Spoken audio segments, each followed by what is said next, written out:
Good evening students, selection chemistry में आपका स्वागत है। तो बेटा आज हम बात करने वाले हैं टाइट्रेशन का।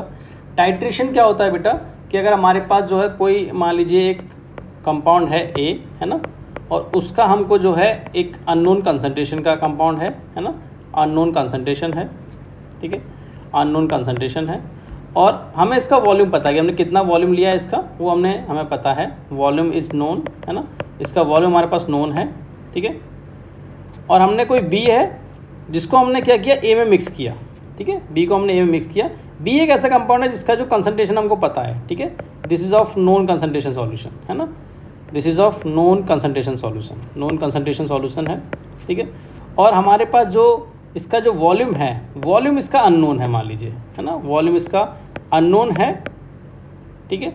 तो हमें अगर बी का वॉल्यूम निकालना हो कि कितना यूज़ होगा ए से रिएक्ट करने के लिए, तो इसको निकालने वाले मेथड को हम बोलते हैं टाइट्रेशन, ठीक है। इससे को निकालने वाले मेथड को हम बोलते हैं टाइट्रेशन, ठीक है। कैसे पता चलेगा कि वी का कितना वॉल्यूम हमको यूज़ करना पड़ेगा ए से रिएक्ट करने के लिए? आप क्या करते हैं, बी से ए को रिएक्ट करते जाइए, बी में ए को ऐड करते जाइए, और कुछ समय बाद क्या पता चलेगा कि जो है ए जब पूरा ख़त्म हो जाएगा, ए जब पूरा बी से रिएक्ट कर लेगा, उस टाइम पे आपको क्या दिखेगा, एक जो है आपको कलर चेंज शो होगा, एक आपको कलर चेंज शो होगा, आपको एक कलर चेंज ऑब्जर्व दिखेगा सॉल्यूशन के अंदर। आई बात समझ में कि नहीं? ठीक है, तो आप जो है ऐसा करते हैं, तो इस प्रोसेस को कहलाते हैं टाइट्रेशन, ठीक है। ये जो है हमारे पास अननोन कंसंट्रेशन वाला, इसको हम जो है इसको हम क्या बोलते हैं, इसको हम जो है एनालाइट भी बोलते हैं, है ना, एनालाइट। और आपको जो है दिखेगा, इसको हम जो है टाइट्रेंड भी बोलते हैं, टाइट्रेंड, है ना, titrand also we call it, और we call it titrate also, है ना। ये सभी नाम जो है इसके लिए यूज़ किए जाते हैं। या फिर हम इसको बोलते हैं बेटा फ्लास्क रिएजेंट, है ना, क्या बोलते हैं इसको, फ्लास्क रिएजेंट, इसको फ्लास्क के अंदर पढ़ते हैं, फ्लास्क रिएजेंट, ठीक है। ऐसे हमारा जो बी है बेटा, बी को हम क्या बोलते हैं, बी को हम बोलते हैं क्या, टाइट्रेंट, टाइट्रेंट, है ना। या फिर इसको हम बोलते हैं ब्यूरेट रिएजेंट, इसको ब्यूरेट के अंदर पढ़ते हैं, ब्यूरेट रिएजेंट, ठीक है, ब्यूरेट रिएजेंट, ठीक है। चलो, तो टाइट्रेशन का मतलब समझ में आया कि आपको जो है बी का कंसंट्रेशन हमको जो है पता है और वॉल्यूम नहीं पता है, तो बी का अगर वॉल्यूम निकालना हो कि कितना वॉल्यूम यूज़ करना पड़ेगा ए से कम्प्लीटली रिएक्ट करने के लिए, ठीक है, तो इस प्रोसेस को हम कहते हैं टाइट्रेशन। और बी का वॉल्यूम कैसे पता चलता है बेटा कि हम जो है बी को जो है ऐड करते हैं ए के साथ, और तब तक ऐड करते जाते हैं तब तक कि सॉल्यूशन में कोई कलर चेंज ना दिखे, ठीक है। जैसे ही कलर चेंज दिखा, हम समझ जाएंगे कि हमारी रिएक्शन कंप्लीट हो चुकी है। कंप्लीट होने का मतलब है कि ए पूरा का पूरा जो है बी से रिएक्ट कर चुका है, अब फर्दर ए बचा नहीं है बी से रिएक्ट करने के लिए, तो फर्दर और कोई चेंज आपको आगे सॉल्यूशन में नहीं दिखेगा, क्योंकि अब यहीं पर जो है पूरा जो चेंज है वो ए के ख़त्म होने पर दिख चुका होगा, ठीक है। तो जो है कलर चेंज जैसे दिखा, मतलब ए पूरा ख़त्म हो गया, मतलब हमारा टाइट्रेशन कंप्लीट हो गया। आया बात समझ में कि नहीं? ठीक है। अच्छा, इसमें एक बात और है कि ए का हमको वॉल्यूम तो पता है ऑलरेडी, लेकिन ए का कंसंट्रेशन नहीं पता, A is of unknown concentration.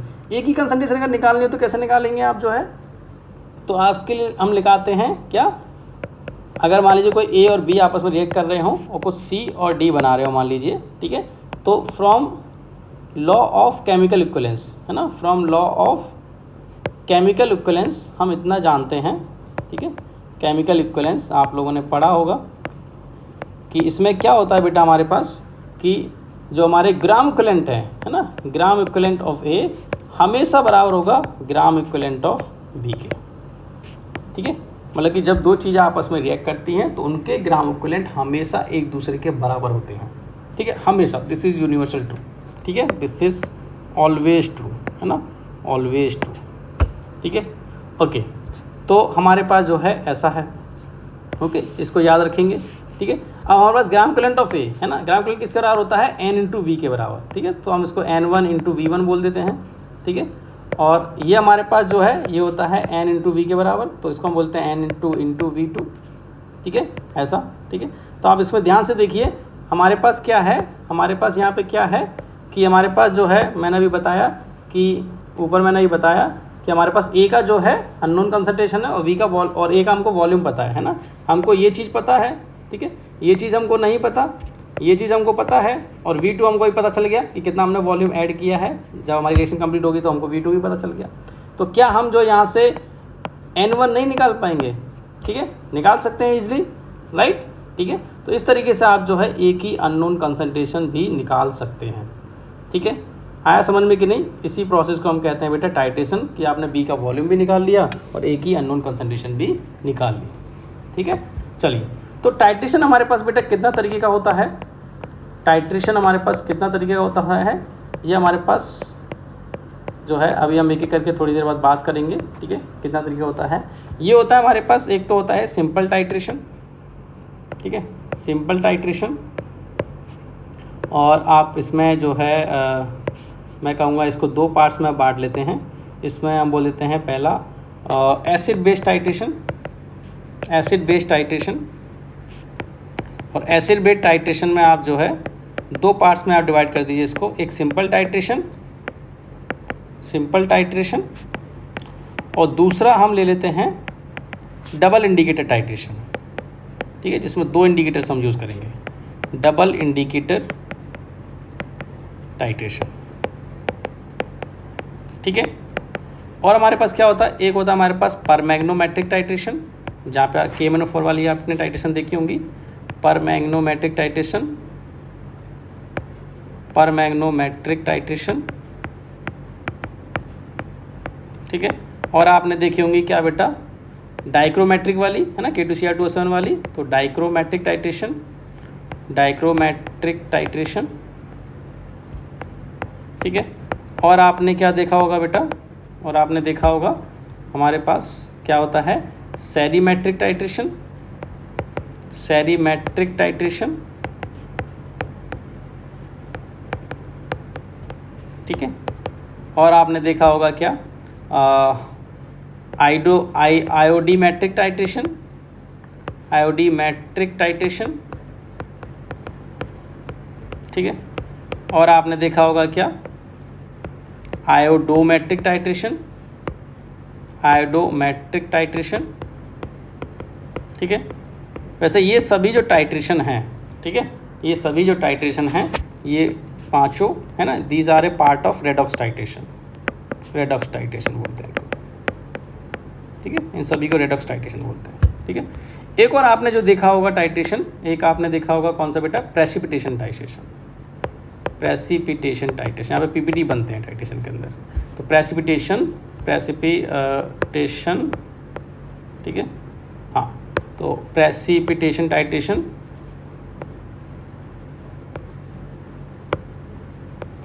Station titration, ठीक है। और आपको जो है एक आता है हमारे पास जो है कौन सा, एक और आता है हमारे पास कौन सा बताइए, back titration,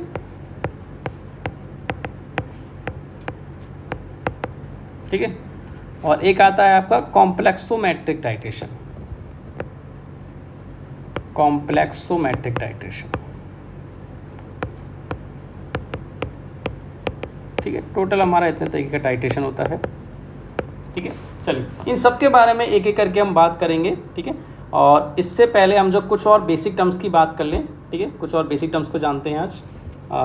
some basic terms आप हेडिंग डाल लीजिए, बेसिक टर्म्स, है ना, यूज्ड इन टाइट्रेशन, ठीक है। क्या यूज़ होंगे, एक तो हमारे पास होता है primary standard, primary standard, primary standard solution, ठीक है। प्राइमरी स्टैंडर्ड सॉल्यूशन क्या होते हैं हमारे पास, प्राइमरी स्टैंडर्ड सॉल्यूशन होते हैं हमारे पास जो है, ये होता है हमारे पास highly pure solution, highly pure, है ना, solution used for titration, used for titration, ठीक है। कि आपका जो है मान लीजिए ए में आपने बी को मिक्स किया, तो बी हमारा क्या होना चाहिए, हाईली प्योर होना चाहिए, है ना, तो जो है, और तो हम जो है कहते हैं प्राइमरी स्टैंडर्ड सॉल्यूशन, ठीक है। ये हमारा नॉन कंसंट्रेशन वाला सॉल्यूशन होता है ना, है ना, ये हमारा कौन सा होता है, नॉन कंसंट्रेशन वाला सॉल्यूशन, नॉन कंसंट्रेशन सॉल्यूशन, ठीक है, हाँ, ठीक है। जैसे कि हम किसको यूज़ करते हैं इसमें, खास करके आपका K2Cr2O7 हो गया, है ना, ये हाईली प्योर होता है, ठीक है, K2Cr2 सॉल्यूशन। KMnO4 को नहीं लेते हैं, KMnO4 is a secondary standard solution. KMnO4 इतना प्योर फॉर्म में नहीं मिलता है, तो KMnO4 को पहले आपको प्योर बनाना पड़ता है। तो प्योर बनाने वाले मेथड को हम बोलते हैं स्टैंडर्डाइज करते हैं उसको, और तब हम उसको यूज़ करते हैं। ठीक है, हाँ। तो इसमें कौन से आते हैं, K2Cr2 हो गया, या फिर आपका ऑक्जिलेट हो गया, है ना, ऑक्जिलेट हो गया, है ना, H2C2O4, ठीक है, ऑक्जिलेट हो गया आपका। ठीक है, और इस तरीके के बहुत सारे आते हैं। ठीक है, ऐसे हमारे पास सेकंड है, हमारे पास सेकेंडरी स्टैंडर्ड सॉल्यूशन। ठीक है, सेकेंडरी स्टैंडर्ड सॉल्यूशन में आपको क्या देखेंगे, है ना, these have some impurities, इनके पास थोड़ी सी impurities होती हैं। ठीक है, so impurities are removed before use,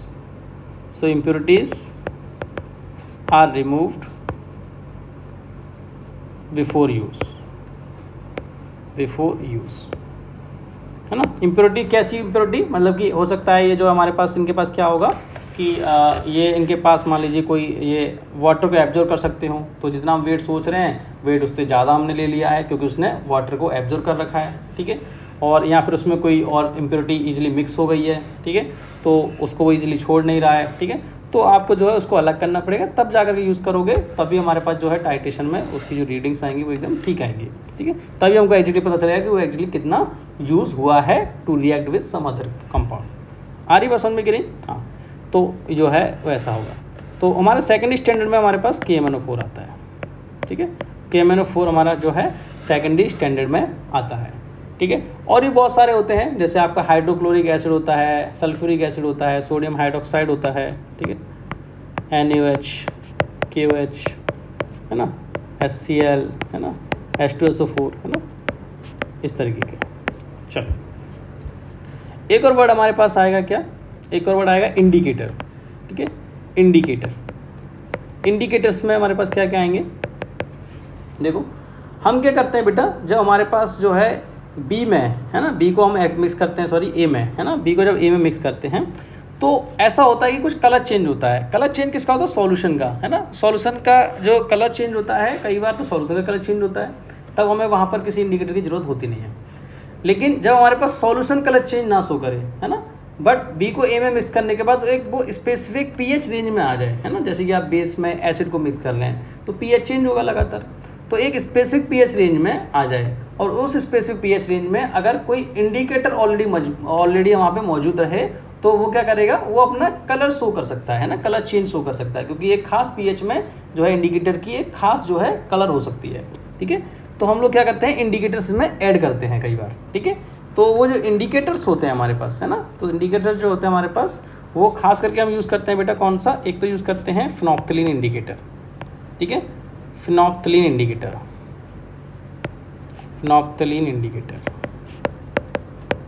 ठीक है, फिनोक्थिलीन इंडिकेटर। ये क्या होता है, फिनोक्थिलीन इंडिकेटर हमारे पास कैसा होता है, ये हमारे पास इसके दो तरीके की चीज़ें आपको दिखेंगी कलर, एक इन एसिडिक मीडियम, है ना, ये आपको दिखेगा कैसा, कलरलेस। ठीक है, और ये हमारे पास जो है इन बेसिक मीडियम, है ना, बेसिक मीडियम में ये आपको कैसा दिखेगा बेटा, बेसिक मीडियम में आपको ये दिखता है कैसा, ये दिखता है, और ये आपको दिखेगा कैसा हमारे पास, पिंक, है ना, पिंक कलर का दिखेगा आपको। ठीक है, पिंक दिखेगा। ठीक है, ऐसे हमारे पास एक और इंडिकेटर होता है। ठीक है, ये आपका एक एग्जांपल ले लिया मैंने इंडिकेटर का, एक दूसरा एग्जांपल लेते हैं मिथाइल ऑरेंज, है ना, ये सबसे ज़्यादा यूज़ होते हैं ये दो इंडिकेटर, मिथाइल ऑरेंज इंडिकेटर। ठीक है, तो ये इंडिकेटर क्या है, खास पीएच रेंज में आने पर अपना कलर शो करते हैं। ठीक है, जैसे कि हमारा एसिडिक मीडियम का मतलब क्या हो गया, हमारे पास पीएच रेंज हमारी जब जो है हमारे पास क्या होगी, जो है 7 से नीचे, है ना, 7 से नीचे, और अगर हमारे पास पीएच रेंज 7 से ऊपर होगी तो हमारे पास क्या होगा, बेसिक मीडियम माना जाता है। Right, okay. ऐसे हमारे पास मिथाइल ऑरेंज इंडिकेटर, हमारे पास मिथाइल ऑरेंज इंडिकेटर भी हमारे पास क्या है, मिथाइल ऑरेंज इंडिकेटर भी हमारे पास क्या करेगा, कलर शो करेगा। ठीक है, और तो ये हमारे पास इन एसिडिक मीडियम में कैसा दिखता है, इन एसिडिक मीडियम, ठीक है, कैसा रहता है ये, this is orange red. Sorry हाँ ऑरेंज रेड, ठीक है। और इन बेसिक मीडियम ये होता है बेटा yellow, in basic medium this is yellow, ठीक है, येलो, ठीक है। तो ये हमारे जो है इंडिकेटर्स खास करके यूज़ होते हैं, ठीक है। ऐसे हमारे पास जो है कुछ सेल्फ इंडिकेटर भी होते हैं, है ना। मैं तीसरा हेडिंग डाल देता हूँ, सेल्फ इंडिकेटर, ठीक है, सेल्फ इंडिकेटर, ठीक है। सेल्फ इंडिकेटर में आप क्या ले सकते हो, आप जो है जो KMnO4 है ना, KMnO4 है ना, ये हमारा कैसा होता है, this is of purple colour, है ना। तो ये हमारा पर्पल कलर होता है, ठीक है, ये पर्पल कलर का होता है। और पर्पल से हमारा चेंज होता है ये किस में, जब ये पूरा मिक्स रिएक्ट कर लेगा तो किस में जो है चेंज होता जाता है, ये कलरलेस में, ठीक है। पर्पल जैसे रिएक्ट जो है ये पर्पल कलर का सॉल्यूशन होता है, जैसे ये रिएक्ट करता जाता है ये अपना कलरलेस होता जाता है। ऐसे बेटा हम जो है K2Cr2O7 में, है ना, K2Cr2O7 का खुद का कोई कलर नहीं होता, तो K2Cr2O7 में भी हम जो है इंडिकेटर यूज़ करते हैं, है ना। इसमें हम जो इंडिकेटर यूज़ करते हैं वो यूज़ करते हैं बेटा डाईफिनाइल एमाइन, है ना, डाईफिनाइल एमाइन, ठीक है। और हम यूज़ करते हैं क्या, या फिर हम यूज़ करते हैं डाईफिनाइल एमाइन सल्फोनेट, ठीक है। ये इंडिकेटर्स हम यूज़ करते हैं, ठीक है ना। इंडिकेटर्स आर यूज्ड, है ना, दीज इंडिकेटर्स आर यूज्ड। ये क्या करते हैं, ये हमारा कलर चेंज को शो करते हैं, कहाँ से, है ना, कहाँ से, ये हमारे ग्रीन टू जो है वॉयलेट चेंज होते रहते हैं, ठीक है। जैसे रिएक्ट करते हैं ग्रीन से वॉयलेट कलर में चेंज हो जाते हैं, ठीक है। ऐसे हमारे पास जो है एक आपको दिखेगा क्या, हमारे पास आयोडोमेट्रिक टाइट्रेशन के अंदर दिखेगा, है ना। इन आयोडोमेट्रिक टाइट्रेशन आपको क्या दिखेगा, इन आयोडोमेट्रिक टाइट्रेशन में आपको क्या दिखेगा, हम जो है इंडिकेटर यूज़ करते हैं आयोडोमेट्रिक टाइट्रेशन, है ना। यहाँ पे हम यूज़ करते हैं क्या बेटा, I2 के साथ हम यूज़ करते हैं स्टार्च, ठीक है, स्टार्च। ये आपस में मिलकर क्या बनाया था, ये ब्लू ब्लैक कलर सॉल्यूशन बनाया था, ब्लू ब्लैक कलर, ठीक है। ये आपका जो है ब्लू ब्लैक कलर सॉल्यूशन बनाया था, ठीक है। तो ये ब्लू ब्लैक कलर का होता है। जब फर्दर हमारे पास जो है ये पूरा I2 हमारे पास जो है ये ब्लू कलर, ये I2 हमारा स्टार के साथ मिलकर ब्लू ब्लैक कलर बनाता है। और जब यही I2 फिर हमारा कन्वर्ट हो रहा होता है I नेगेटिव में, तो ये ब्लू ब्लैक कलर हमारा क्या हो जाता है, कलरलेस में चेंज हो जाता है। एक और टर्म हमारे सामने आएगा बेटा, क्या, equivalence point and and point, ठीक है, end point and equivalence point, ठीक है, इक्विवेलेंस पॉइंट। देखो एंड पॉइंट और इक्विवेलेंस पॉइंट जो हमारे पास, इन दोनों में क्या होता है, थोड़ा सा डिफरेंस है। एंड पॉइंट क्या है कि जब हमारे पास जो है, जैसे ही हमने जो है ए जो है ख़त्म हुआ, ऑलमोस्ट 100% ख़त्म हुआ बी के डालने पर, है ना, तो हमारे पास जो है शार्प कलर चेंज दिखेगा तुरंत, ठीक है। कलर चेंज जो दिखा, है ना, तो हम बोलेंगे उसको एंड पॉइंट, मतलब हमारा रिएक्शन कंप्लीट हो गया। इक्विवेलेंस पॉइंट का मतलब क्या है कि रिएक्शन हमारे पास जो है ना वो कंप्लीट स्टोकियोमेट्रिक के हिसाब से मानेंगे, मतलब कि हमारे पास क्या है, स्टोकियोमेट्रिक अमाउंट जो रिएक्ट किया है वो मैच करना चाहिए, ठीक है। और थोड़ा सा डिफरेंस होता है, end point equivalence point almost same ही चीज़ है, बस एक ही ड्रॉप का डिफरेंस होता है दोनों में, कि एंड पॉइंट्स आ गया हमारा, कलर चेंज दिख गया, उसमें एक और ड्रॉप डाल दो, थोड़ा सा एक और ड्रॉप डाल दो, ताकि हमारे पास जो परफेक्ट कलर जो है वो क्या कर ले, ऑक्यूपाई कर ले, है ना, मिले ले, परफेक्ट कलर को ले ले, ठीक है, कि और उसके बाद उसमें फर्दर कोई चेंज ना दिखे, है ना। क्योंकि यार ऐसा होता है ना कि ऐसा लगता है कि ये ड्रॉप आ गया, फिर हमने उसको ढंग से मिक्स नहीं किया, घोला नहीं है, तो फिर वो ड्रॉप हो सकता है अपना इम्पैक्ट ना अच्छे से शो कर पाए। तो हम एक ड्रॉप और एक्स्ट्रा ऐड करके चलते हैं, ताकि हमारे पास जो है एग्जैक्टली जो कलर चेंज है वो दिख जाए, ठीक है। So this both differ by one drop, है ना, this both differ by one drop, है ना, विद ईच अदर, है ना। और इन दोनों पे रिएक्शन हमारा क्या होता है, कंप्लीट हो जाता है। इक्विवेलेंस पॉइंट पे हम जो है कहते हैं कि हमारा जो है number of gram equivalent of A will be equal to number of gram equivalent of B, ठीक है, क्योंकि इस पे हमारा जो स्टोकियोमेट्रिक के हिसाब से जितना अमाउंट रिएक्ट करना चाहिए उतना ही रिएक्ट कर जाता है, ठीक है। ओके, तो these both differ by one drop, ठीक है, मैं ले लेता हूँ। बाकी इस पर हमारे पास क्या है, रिएक्शन कंप्लीट हो जाती है, पॉइंट एट विच है ना आवर रिएक्शन इज कंप्लीटेड। ठीक है, रिएक्शन हमारा कंप्लीट हो चुका है। इक्विवेलेंस पॉइंट में हम कहेंगे कि स्टोइकियोमेट्री के हिसाब से कंप्लीट हो गया है ना। Reaction completed according to stoichiometry. Stoichiometry का मतलब है कि जितना अमाउंट रिएक्ट करना चाहिए था स्टोइकियोमेट्री के हिसाब से उतना वो रिएक्ट कर लिया, स्टोइकियोमेट्री। ठीक है, मोल कांस्टेंट बताए थे स्टोइकियोमेट्री क्या होता है। ठीक है, ओके, चलिए तो आगे बढ़ते हैं। हमारे पास नेक्स्ट क्या हमारे पास जो है, नेक्स्ट हमारे पास नंबर ऑफ ग्राम इक्विवेलेंट के कुछ फॉर्मूले लिख लीजिए बेटा। नंबर ऑफ ग्राम इक्विवेलेंट जिसका हमें यूज़ पड़ेगा, तो नंबर ऑफ ग्राम इक्विवेलेंट हमारा किसके बराबर होता है बेटा, n इंटू वी के, है ना बताया। n को हम कह सकते हैं m into n factor, n factor में निकालना सिखाया आपको, है ना, आप यूट्यूब पे देख सकते हैं मेरा वीडियो। चलिए इंटू वी, ओके। m को भी हम कह सकते हैं हमारे पास, है ना, आपको पता है, moles of solute divide by volume of solution. ठीक है, into n factor into v. ठीक है, तो हम जो है v से v काट दें, क्या बचा मेरे पास, मोल्स। अच्छा, मोल्स बचा हमारे पास, इसको मैं लिख लेता हूँ पहले एक बार, मोल्स इंटू एन फैक्टर। ठीक है, अच्छा मोल्स को हम क्या ले सकते हैं बेटा, मोल्स को ले सकते हैं हमारे पास mass divide by molar mass. ठीक है, मोलर मास, ठीक है, इंटू एन फैक्टर। ठीक है, अच्छा molar mass divide by n factor, molar mass divide by n factor क्या होता है हमारा, इक्विवेलेंट वेट। ठीक है, तो क्या बचा हमारे पास, मास अपॉन क्या बचा हमारे पास, इक्विवेलेंट वेट। ठीक है, तो ये हमारे पास जो है नंबर ऑफ ग्राम इक्विवेलेंट के जो है डिफरेंट फार्मूलाज निकल के आ गए। आया समझ में कि नहीं। ठीक है, इसमें मैं साइड में लिख देता हूँ। मैंने यहाँ पे एन को मैंने क्या बोला है, m into n factor. m is molarity, ठीक है, n इज़ नॉर्मेलिटी। ठीक है, तो एक ये फॉर्मूला हमने यूज़ किया। एक आपका जो इक्विवेलेंट वेट है ना, इक्विवेलेंट वेट वो क्या है हमारे पास, मोलर मास और मोलिकुलर वेट, है ना, डिवाइडेड बाई आपका क्या आएगा, एन फैक्टर। ठीक है, ये भी हमने यूज़ किया है। ठीक है, ये भी हमने यूज़ किया है। ठीक है, चलिए तो इसकी हेल्प से क्वेश्चंस कैसे करते हैं, कैसे कैसे क्वेश्चंस आते हैं, इसको लेकर के हम एक नेक्स्ट वीडियो में बात करेंगे, है ना, अदरवाइज ये वीडियो बहुत लंबा हो जाएगा। Okay, thank you every